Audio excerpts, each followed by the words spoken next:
This is Money Moves on VSiN, the sports betting network.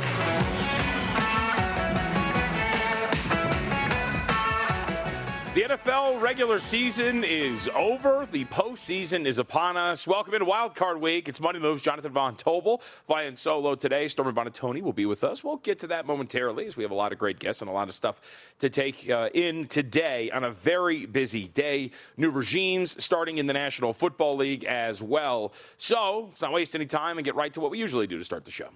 It's time for the top headlines and topics of the day. This is The Rundown.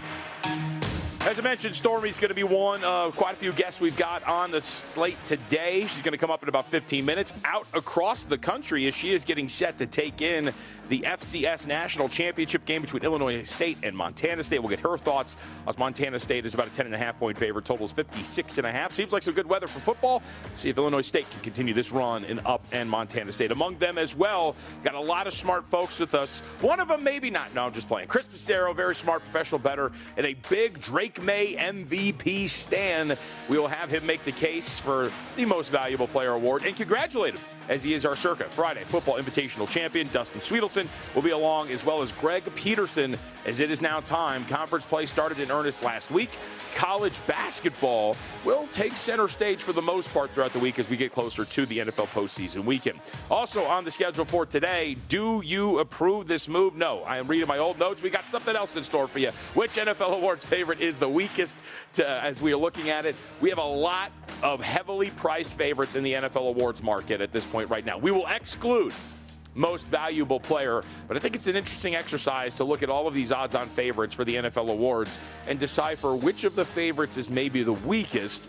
I've got two candidates, and it doesn't just tie specifically to the odds. I think the easy answer is just look at the team, look at the guy who is not favored by the highest margin and go with that. But I think there's some sneaky candidates to pull some upsets in some of these NFL awards markets. But we begin with what I think is the headline for today. We don't need a recap. We don't need to look back. We look forward. The NFL postseason is here. Wild Card Weekend gets started on Saturday. Looking forward to 6 NFL games, win or go home, stretching all the way out to next Monday, a week from now, and very excited to get started with what we're going to have in the NFL postseason. So let's start there. We'll start in the AFC Wild Card and run through our opening lines and some interesting notes as we kind of run through these. Do have a postseason bet. We'll get the best bets at the end of the program. But let's start with the Los Angeles Chargers on the road against the New England Patriots. Most Valuable Player aside, this looks like a great matchup on paper. New England opens up as a 3.5-point favorite with a total of 45.5 against the Los Angeles Chargers. I think this is probably a skosh too high. We were talking about this, many of us, yesterday and, of course, throughout the weeks. Where New England stands in the grand scheme of things from a power rating standpoint is going to be pretty interesting. And what you do with NFL home field is going to be pretty interesting in a postseason like this. But the Patriots right now being viewed as the better team than Los Angeles Chargers, I would agree with that. I think what you quibble with is the degree to this team being favored on a neutral. The other part about this, and I think there's a lot of good, interesting little nuggets for every single one of these games, and I think one of the first things you're going to look at here is New England's offense and how it looks against the best defensive opponent it's faced since Week 8 against Cleveland. It's been a while since this Patriots team has faced a group like the Chargers. 7th in expected points added per play, 8th in defensive success rate, 9th in expected points added per pass by opponents, and 3rd against the run. This Chargers group has been very, very good. And the Patriots, they've been great themselves. You can argue all you want about the schedule, whatever it is. Patriots beat the crap out of everybody that was put in front of them on an easy schedule, and that is a positive sign for New England. The best offense in the National Football League by expected points added, the 4th best offense in terms of success rate. Patriots have been absolutely incredible. We'll get to a little bit more about the news and some of the nuggets around this. One of the things that I think is going to be really, really interesting is when you look at the Patriots' efficiency through the air versus on the ground, how that matches up with the Chargers, and, of course, how does Justin Herbert deal with the pressure that will ultimately face him in a game like this? We'll have more on that coming up a little bit later. Buffalo Bills on the road against the Jacksonville Jaguars. This game looks absolutely great, and I was talking with Kelly Bidlin when we were coming in, producer Danny as well. I've kept track of this. I've talked to 6 people about this game, and all 6 have said Jacksonville. Now, that's never really the ultimate sign at this point right now, but I will say that I do echo the sentiment of what I believe to be many at this point, hearing that I at least thought that Jacksonville would open up as a small favorite here of 1.5. So not the biggest flip in the world if it goes from 1 or 1.5 to 1 or 1.5 the other way, and likely we could get that by the time we get to kickoff. But this stretch of play that Jacksonville has been on, specifically on offense, because their defense has been wildly consistent all year long. They've been great. They're one of the better defenses in the field right now. But this stretch of play from Trevor Lawrence to the Jaguars offense, since week 13, this is the second let's start with Lawrence first, actually. Since week 13, second in PFF passing grade among qualified quarterbacks. Let's dig a little bit deeper, though. 15 touchdowns to 1 interception over this stretch. A 0.9% turnover-worthy play rate has not been putting the ball in danger. 8.3 yards per attempt for Trevor Lawrence on an average depth of target of 10.5 yards downfield. And over this stretch since week 13, he is the 4th best quarterback in EPA and completion percentage over expected composite. This is one of the best quarterbacks in the NFL since week 13, Trevor Lawrence. And Jacksonville as a whole since week 13 as well, when this clicked for them, the 5th best offense by EPA standards, 15th in success rate. So that difference, that delta would tell you maybe a little bit of a reliance on some big plays. We'll see if that maintains itself against Buffalo. And the other part about this matchup, too, is Josh Allen healthy? It's going to be a really big one as we enter this for the Buffalo Bills. His rushing efficiency has dropped off in his last 2 starts, coincides with that weird lower body injury that he suffered going back to the Cleveland game. Just look at the last 2 games, for example, for Josh Allen. 14 attempts, 44 yards on the ground, 3.1 yards per attempt. And he's gone from averaging 3.7 yards per carry after contact in the first 15 games of the season to just 2.5 in his last 2. So maybe the week off. Well, actually, technically not a week off. He did get to start the game yesterday and keep his BS going with this start streak, which I don't know about you, but when I look back in the annals of history, when I'm thinking about all the great quarterbacks in the NFL, I will remember that storied start for Josh Allen where he gets credit for Mitchell Trubisky's win in the final week of the season against the New York Jets. Houston Texans on the road against the Pittsburgh Steelers. No previous meeting between these two either. I think what I wrote down here, which I am going to be very interested in watching in this matchup in the AFC, is this the biggest difference, the biggest mismatch on paper when you're talking about unit versus unit? The Houston Texans defense versus the Pittsburgh Steelers offense is going to be incredible to watch. Some would say, to invoke the meme, hydrogen bomb versus coughing baby. The Steelers, of course, would be the coughing baby here. But I think that the Steelers deserve a little bit more credit offensively than what we give them credit for. And DK Metcalf, of course, being back is going to help here. But some of the numbers: first in opponent EPA per play, second in success rate, first in EPA per pass, 11th against the run. Those are the Houston Texans metrics as they walk into this game. Steelers, very average on offense, 14th in overall expected points added, 16th in success rate, 16th through the air, and 9th on the ground. Maybe they can run the ball here because that's probably where you're inching closest to the Houston Texans. But whether or not Aaron Rodgers plays well, we'll have some of the numbers for you a little bit later. That is going to be something to watch. Let's head to the NFC wild card. The Green Bay Packers are on the road against the Chicago Bears. Bears initially open up as a 1.5-point favorite with a total of 47.5. We do have a couple of previous meetings here. And in fact, one of just 2 contests this wild card weekend in which we have a rematch. Of course, Green Bay wins the first one on the road, at home, 28-21. Have to turn away the Chicago Bears on a final possession at the goal line to get the win and get the cover. And then we remember Week 16, where Chicago gets it at home, 22-16 in overtime. The ridiculous end there, the onside kick, everything that needed to happen. Jordan Love getting injured, and here we are now. Let's hear from Ben Johnson, because while I said we're not doing much recapping, we should look back a little bit for Chicago, who seems to have slipped a bit over the last few weeks of the regular season, and that came to a head yesterday in an ugly game against the Detroit Lions. Here's what Ben Johnson had to say about the offense and the performance overall from the Bears. We got to play better. We got to play better going forward. We got to coach better going forward as well. And, we're turning the page, though. We got the number 2 seed. We got a home game next week, and we got a new season on the horizon. And so our guys should be reinvigorated by that. I know I certainly am. I'm looking forward to the opportunity and all that entails, and the opportunity to go 1-0 this next week. We can't dig ourselves in a hole like that, and was disappointed with the offense as a whole. I let those guys know that, and we'll be better for it. We'll address it. We'll get those things cleaned up, and we'll be better for it. Dominant Bears run game that we've come to really enjoy, that has been very good for them, and one of the main reasons why they're at this point the 2 seed in the NFC. Just 65 yards on 3.6 yards per attempt. Caleb Williams, his worst game in probably maybe all year long, if you look at some certain metrics here. 2 touchdowns, 1 interception, 3 turnover-worthy plays, and only 6.4 yards per attempt. Did mercifully complete 60% of his passes. Just the second time he's done that since Week 8. But this is going to be the big question for Chicago. Every single metric you would look at for Chicago. But they would paint the picture of an average team at best that is playing above its skis from a record standpoint. Yet here they are hosting a playoff game as a 2 seed in the NFC.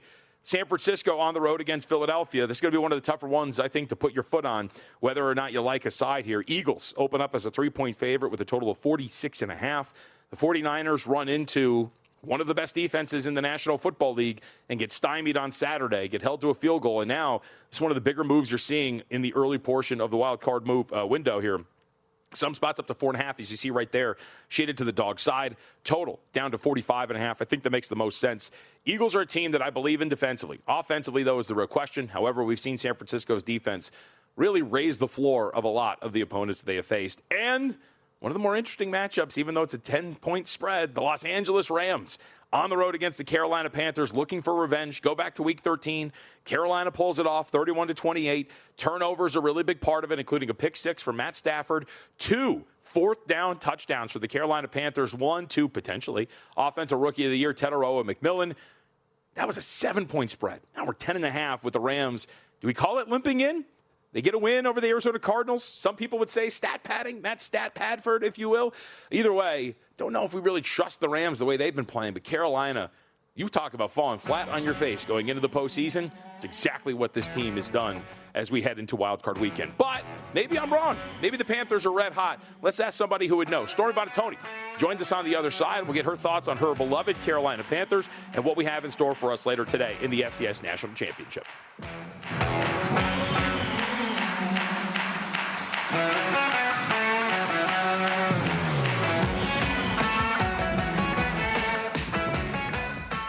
So you're listening to this podcast because you want an edge. But what if I told you you're only halfway there? You've got the mindset. Now it's time to get the toolkit to match. Here's the thing. Pro Bettor spend thousands on data and tools. But what they don't want you to know is that you can get the same edge for a fraction of the cost with VSiN Pro. VSiN Pro gives you access to expert picks, public betting data, prop projections, powerful tools, analytics, and more. Just tap the link in the description and see why thousands of bettors are already using VSiN Pro to cash more bets.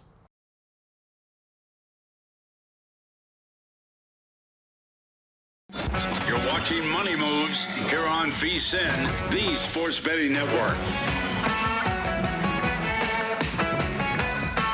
And heading to the postseason, it's all about form.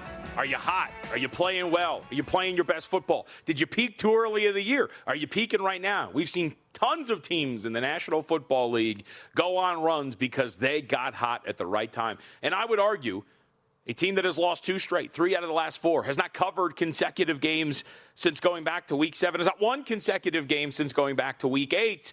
Maybe one of the hottest teams in the National Football League as they come barging into Wild Card Weekend. The Carolina Panthers are 10.5-point dogs and maybe the hottest team in the NFL. Don't take my word for it. Let's head out to Progressive Guest Line. Welcome in Stormy Buonantony. Does anybody want to see this team the way that they're playing right now, Stormy? You're the absolute worst for starters, but hello, happy to be with you guys today.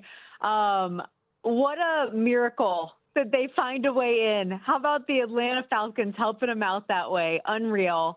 I am very happy for the Panthers to win the division, to get in. I feel for Baker Mayfield having to watch from his couch and realize that they're not in, having to watch at home in that way. And as a 49ers fan myself, I kind of went back and forth on this. Like, in one sense, I'm relieved for my household that the seeding played out the way that it did, and San Francisco doesn't have to play Carolina. But in reality, and my husband who's sitting with me in this room probably wouldn't like to hear it, I'm sure I and a lot of people would prefer to have that matchup with Carolina if they could. Look at the Rams laying 10.5 already in that game. Yeah, so, I mean, we were sitting here together. We watched that first one play out. We saw the 3 turnovers. We saw the way it was going. And it looked like Carolina Panthers were being outperformed, and yet they still pulled it off. But the Rams aren't exactly playing well. Can you make the case that they can stay inside of this number? No real adjustment from the first time they played. I mistakenly, for audience, by the way, I said this was a 7-point spread. I was reading the wrong part of my notes. This closed 9.5 or 10, depending on where you looked, when they played back on November 30th. But is there a case to be made, or are we just all out on Bryce Young and the way that he's playing right now?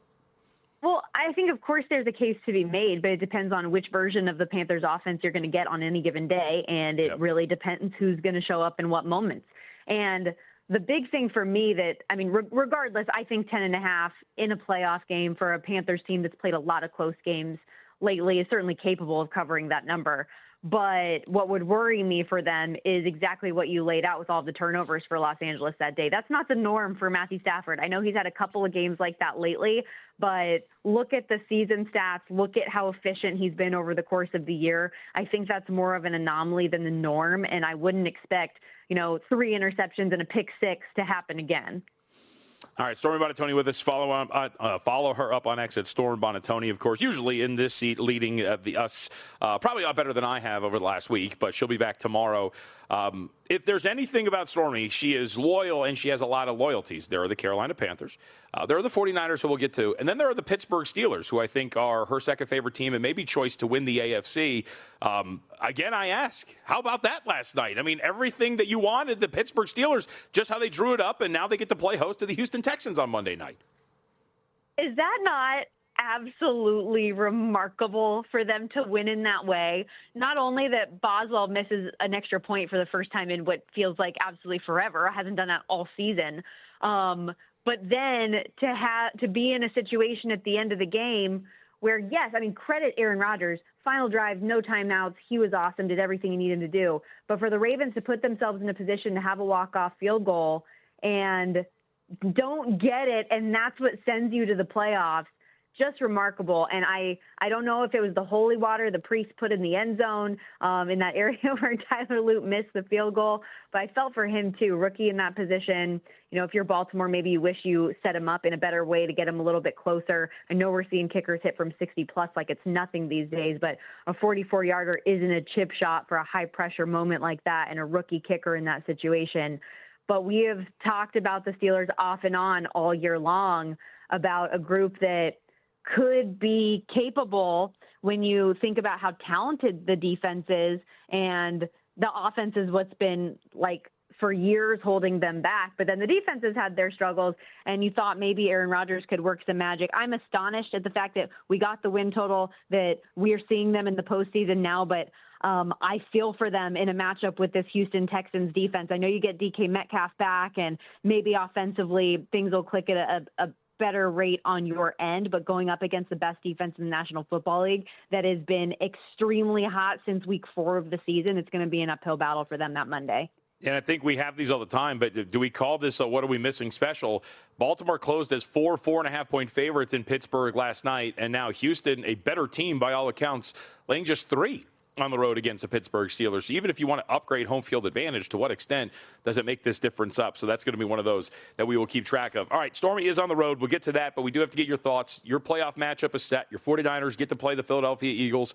What do we think? How are we feeling, especially after the dud that your team laid out there on Saturday against the Seattle Seahawks? Yeah, well, for one, it's no secret the 49ers defense is ripe for the taking. I mean, even against that down Seattle offense, had 18 missed tackles in that game. The one thing that makes you feel good, or at least from my standpoint as a 49ers fan and someone that would like to see them cover this number, if not get the upset, is that the Eagles offense has shortcomings of their own. Like that stretch of 3 straight losses in late November, early December, they couldn't crack 20 points.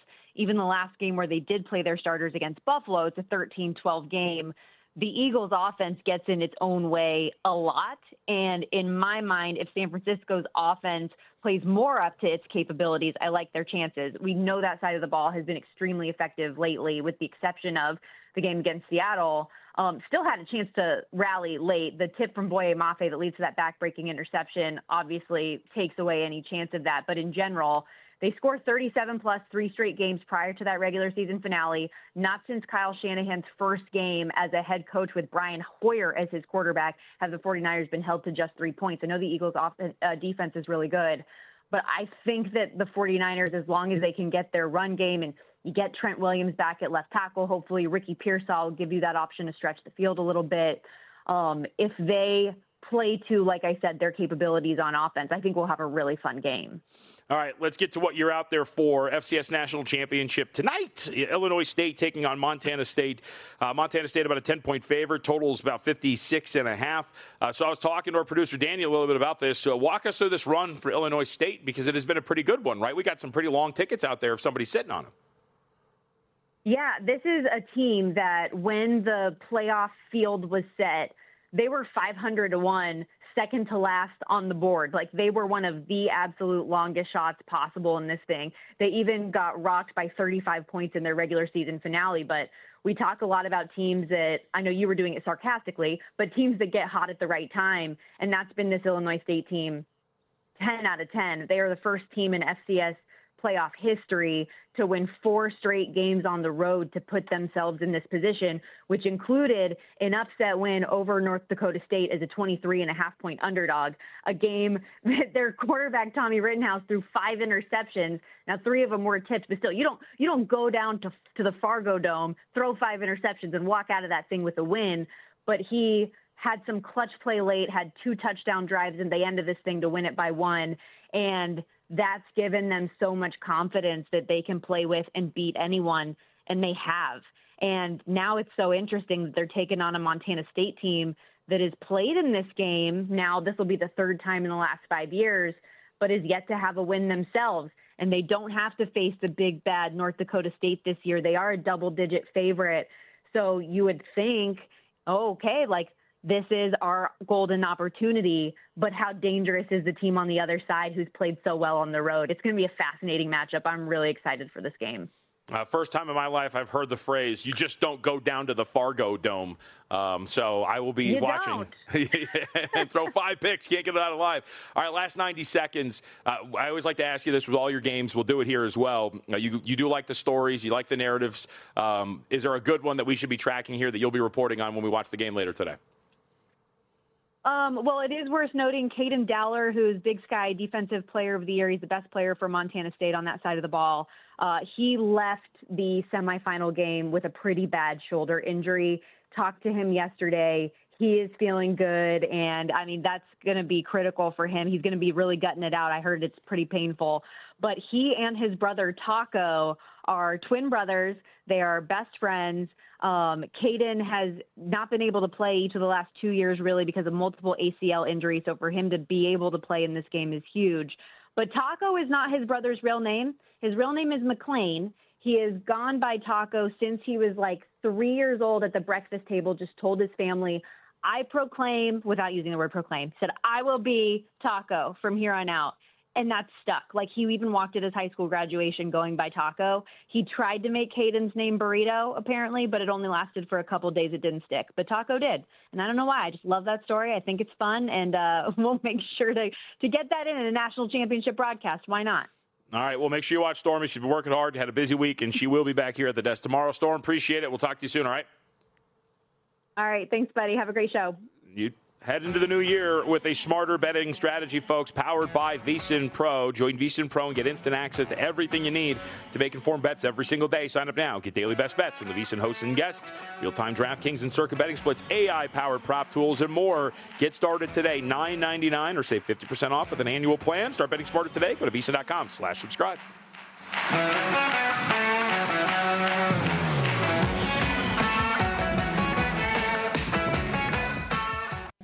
You're watching Money Moves here on VSiN, the Sports Betting Network.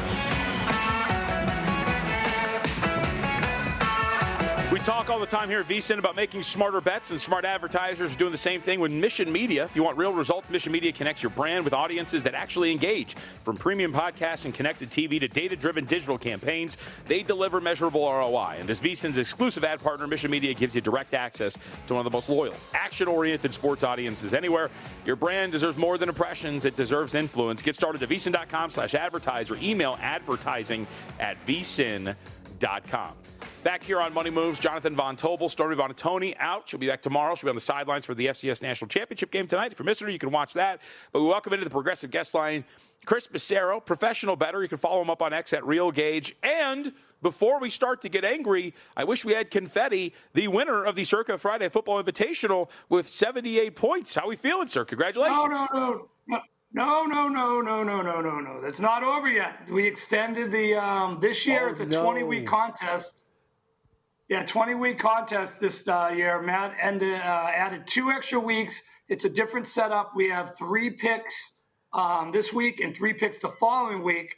It's a nice lead, but it's not official yet. Hopefully I don't choke it away like the Ravens did last night. Okay, we officially take that back. The leader in the Circa Friday Football Invitational. Don't want any bad juju out there. We're not calling anything right now. Up with 78 points right now over Chris Felica right now with 73.5. We officially take it back 10-7-1 on the best bets. All right, well then we'll just maintain that. Keep an eye out on the Circa Friday Football Invitational. All right, now we'll ingratiate some really bad will. Make your case. Let's go. We are at the end of the regular season. All of the data points are done. Is there a difference? I'll ask you this way, Chris. Is there a difference in what you think will happen versus what you think should happen for MVP? Oh, I thought I was coming on to talk about Jaylen Brown's 50-burger versus the Clippers the other night. We can do that. MVP candidacy. No. No, all seriousness, listen, when we were texting yesterday in the third quarter, this argument had a little bit more weight, but I still think Drake May is definitely in the conversation, although the odds have shifted. Brissett had an interesting play yesterday. The Rams were on the ropes. It was 1st and 10 from their own 20. He throws a 56-yard pass to Durant. We're looking at 1st and 10 at the Rams 24. All of a sudden, we see this phantom blindside block, brings the whole thing back, and kind of went off the reels for the Cardinals. But at one point there, the Cardinals are beating the Rams. And if you just switch out, I know this is kind of crazy. This is the one argument I've had all week. Everyone is just saying the Patriots' schedule is lousy, which I get. But if you just switched out the Jets for the Niners and say the Patriots split with the Niners as the Rams did, that would bring the Rams record to it would bring it to 134 and 155 to the Patriots 131 and 158. Granted, right now the Rams have a 152 versus 137 record versus their opponents. Patriots, obviously the worst in football, 113 to 176. But it really only comes down to the one division game or division team that has such a gaudy record. The Patriots, they play who they have to play. But listen, Drake May all year long has been terrific. He's only 300 yards less passing yards compared to Stafford, but Stafford had 100 more attempts. You got Drake May, highest completion percentage in the league, 72%, 8.9 yards average attempt, and the only two players who've had the highest completion percentage and the highest attempt yardage average in the same season have been Kurt Warner in 2001 and Tom Brady in 2007. They both won the MVP. You have a statue of a quarterback in Stafford who had 1 rushing yard all year. You have Drake May, 450 yards rushing, 4 rushing touchdowns. He rushed for 35 first downs. I mean, the guy's been under pressure all year long. The Patriots offensive line nowhere near what the Rams is. He's been sacked 47 times, only 23 sacks by Stafford. So, I think this thing is a toss-up. They made fun of May last week for the Jets game, running up the score, getting 5 touchdowns against the Jets. Well, what the heck is McVay and Stafford doing yesterday? They're throwing inside the 2-yard line. They got them to 4 touchdowns. They were obviously going for it too. So, if you're going to make a case that the line moved too much for May last week because he played the Jets, well, maybe the line moved too much for Stafford as well. And I think if Stafford was behind this Patriots offensive line, he wouldn't even have lasted the season. So there's some good points either way. There's some great statistics. QBR and rating both favor May. Both have 8 interceptions. So I think it's right there. It's a toss-up. I think if there's anything maybe all sides could agree on here, it's the fact that these awards markets really have no clue what's going on. I mean, every single little thing that happens in these contests, they're swinging wildly back and forth. And to your point, if Drake May was nearly a $4 favorite going into last week, nothing transpired yesterday that would make it flip to the point where Matthew Stafford is now a $1.80 favorite. Yeah, what's weird, and we were watching this during the Heisman voting too.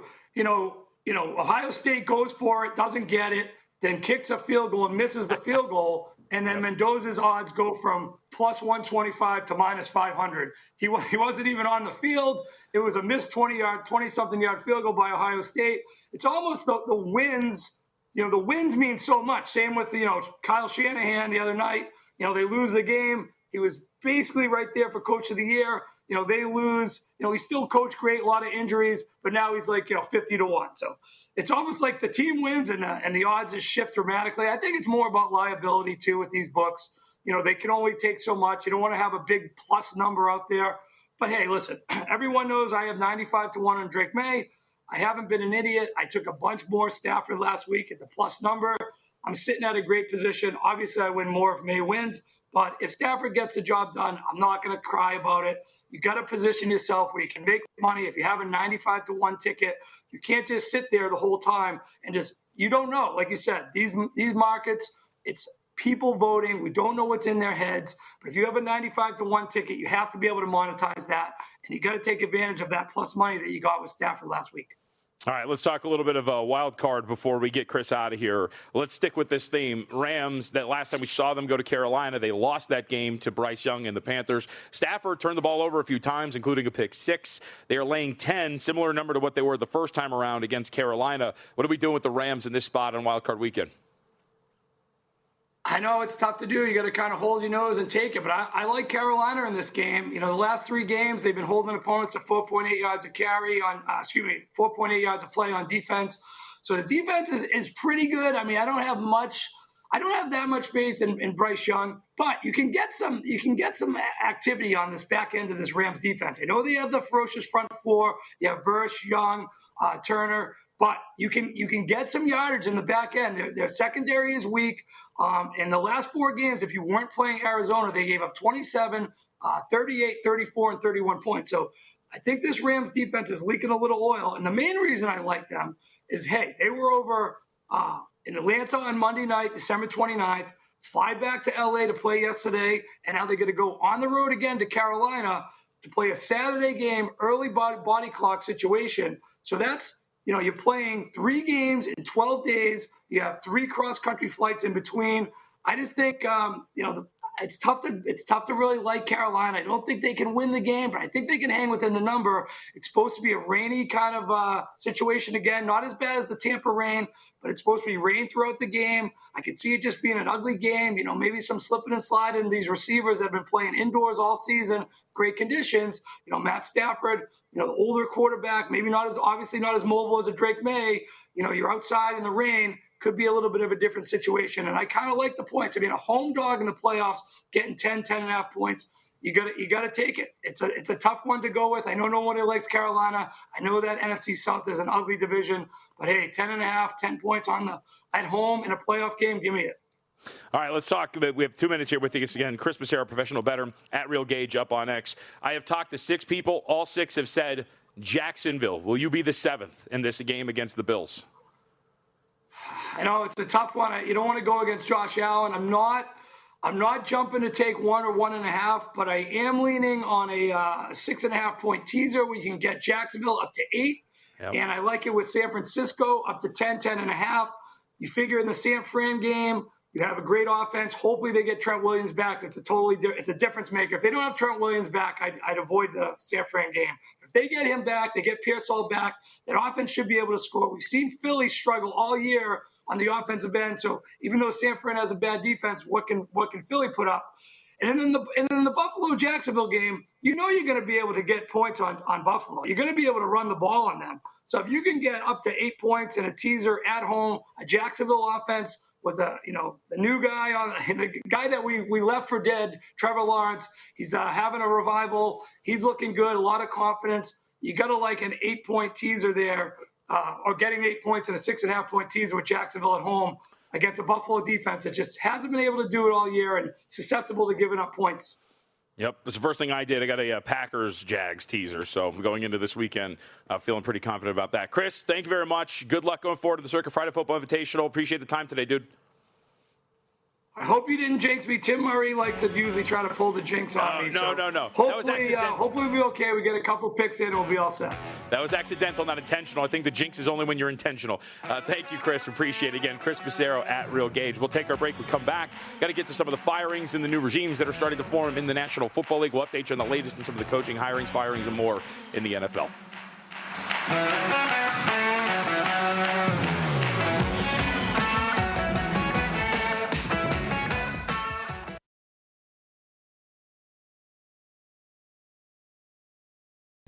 You're watching Money Moves here on VSiN, the sports betting network.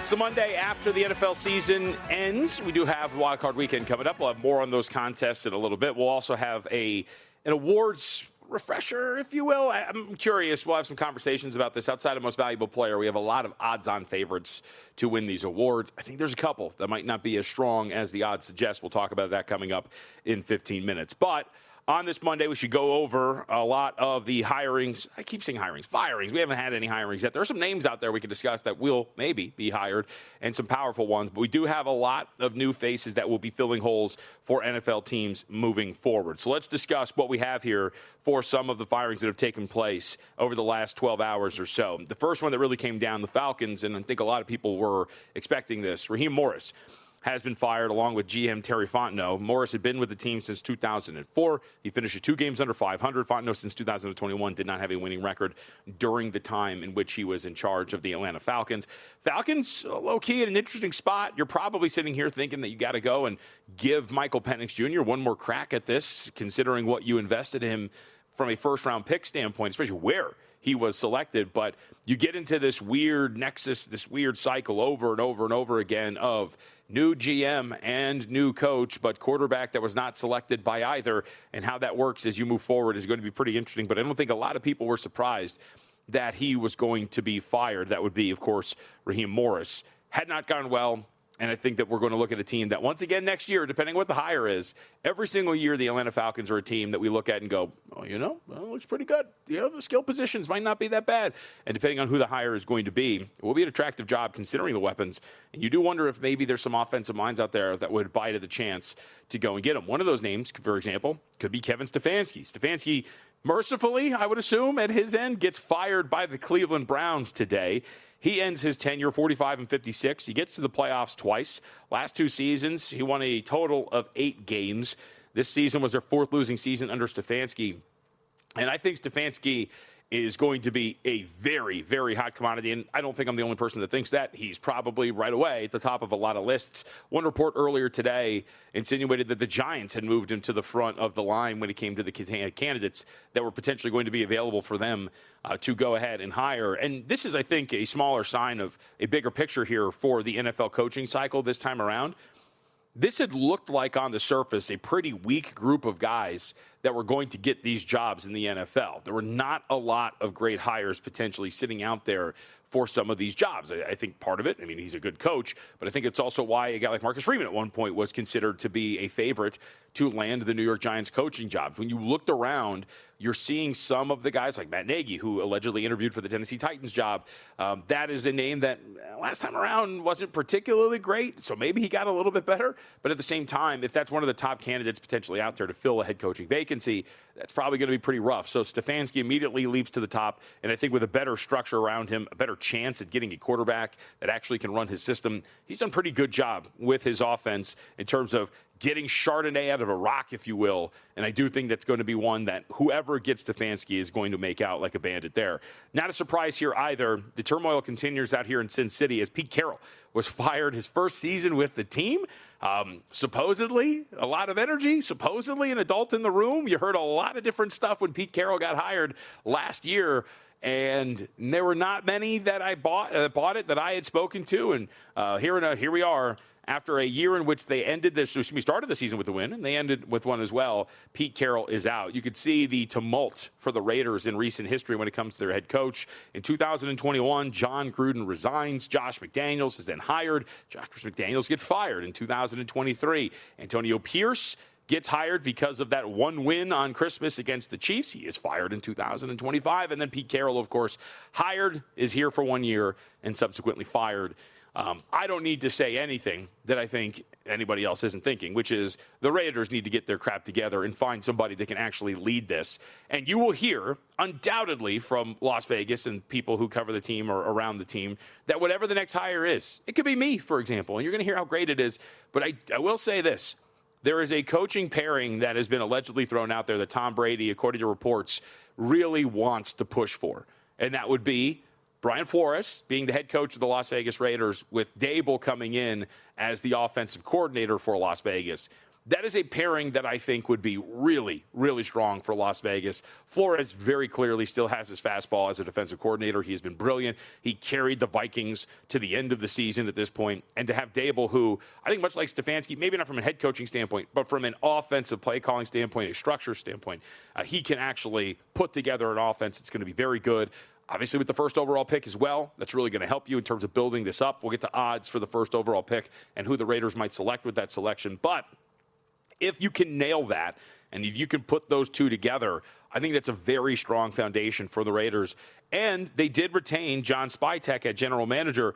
I don't think that's a surprise. I thought one of the interesting aspects of my trip out to New Orleans last year for the Super Bowl on Radio Row, because I work local for our national audience who won't know that, and there was a lot of people that we didn't even ask them to come up, would just come up to our booth, seeing that we were from Las Vegas, and tell us, with unprompted, that John Spytek was a very good general manager, that the Las Vegas Raiders had something in Spytek. You hear some of the rumblings that maybe he wasn't allowed to fully work the way he wanted to when it came to the draft, when it came to acquiring certain pieces, potentially like a Geno Smith. So maybe now Spytek gets to do everything he wants to do for the Las Vegas Raiders. We will see if that is the case, but Spytek sticks around. Pete Carroll is out. This will be their sixth head coach since moving to Las Vegas in 2020. And then some of the later news that came down about an hour or two ago, but the Cardinals have decided to move on from Jonathan Gannon. Lost 9 straight games to end the season. In his third year, ended up going 15-36.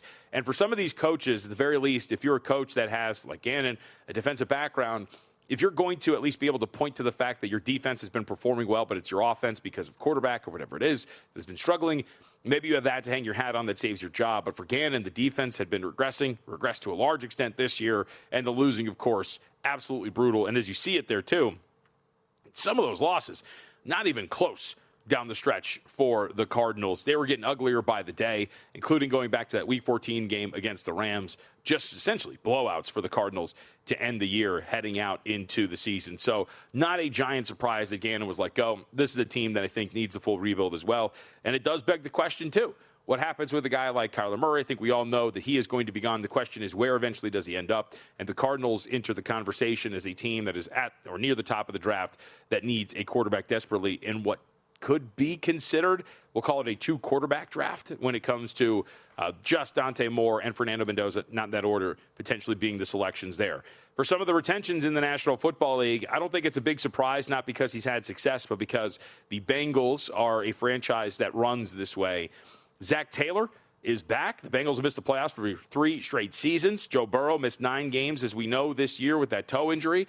He's been talking a lot about just the future and his happiness. Zach Taylor was an interesting topic of conversation in conversing about this yesterday with some folks, in that you can make the argument that he hasn't been given a fair shake, considering that Joe Burrow cannot stay healthy. You can also point the finger at him and say, well, how much of the way you build this team, the defense, the offensive line, the duress that Joe Burrow finds himself under on a down-to-down basis, how much of it is at your hands here when you talk about dealing with your director of player personnel and managing this and finding guys and developing talent that ultimately gets you there? You can't point the finger at your defense coordinator. Lou Anarumo left Cincinnati, and he went to Indianapolis, and he did a really good job for the Indianapolis Colts this year. It's not the coordinator, it's the personnel, and it's the inability to develop said personnel. As an offensive guy, maybe that doesn't fall at his feet, but I think it's somewhat surprising from a production standpoint that Taylor's back, but given the history of the Cincinnati Bengals, not entirely surprising that you're there.